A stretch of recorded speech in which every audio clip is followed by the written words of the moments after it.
you forget that this is entertainment and that the basketball is just that, you start to feel a way about yourself that's unsafe.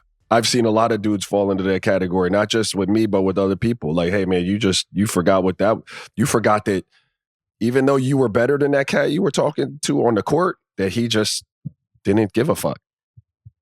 A lot of dips on the chips. A lot of dip on the chip. A lot of dip on your chip.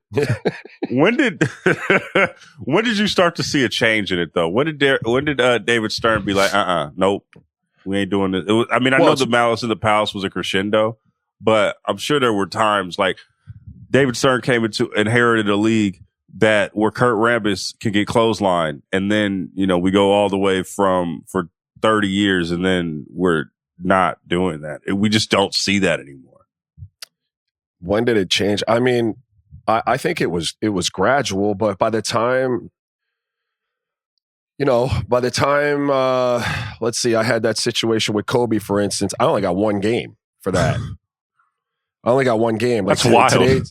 Today's NBA, I don't know. You might get checked out for the series if you did that today. Yeah, I mean, I'm thinking at least 4 or 5 games, something like that. Like, so it was a gradual progression to kind of keep it family friendly. And again, I understand like you're selling to families and corporations and all of that kind of stuff, but they've gotten a lot of it, out of the game. I'm trying to think, man. But that I think the pendulum has swung in a way. I've said this before.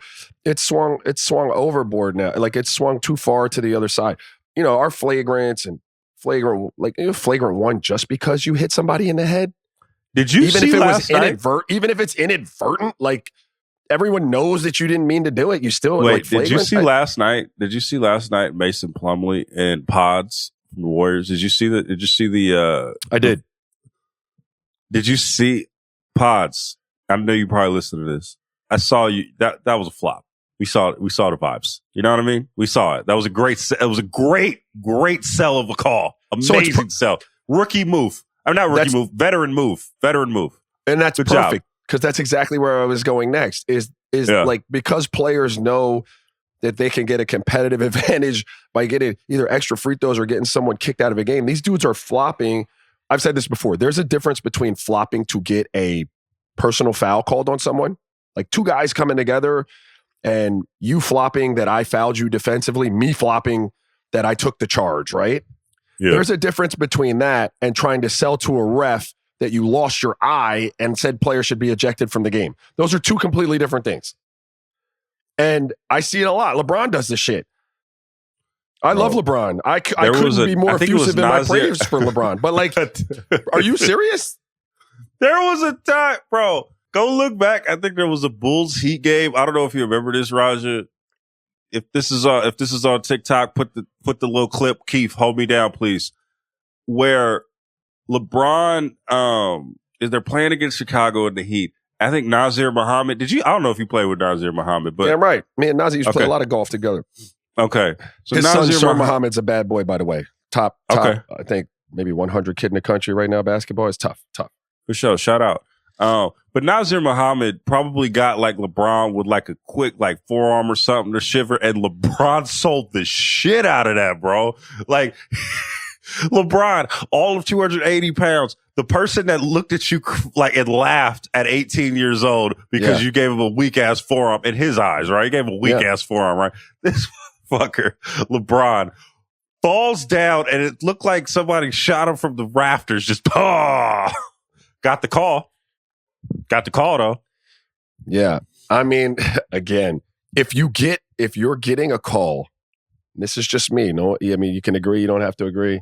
Ultimately, I don't give a rip. But there's a difference between selling and getting that call, even if it looks obnoxious. If you got the 2 free throws and you sold the call, fine. But if you're selling and the effect is in an effort to get someone a flagrant 2 or get them kicked out of the game, that's different for me. I draw a line. Like there's a code to some of this shit. Like I was never out there faking like someone punched me in the nuts when they didn't.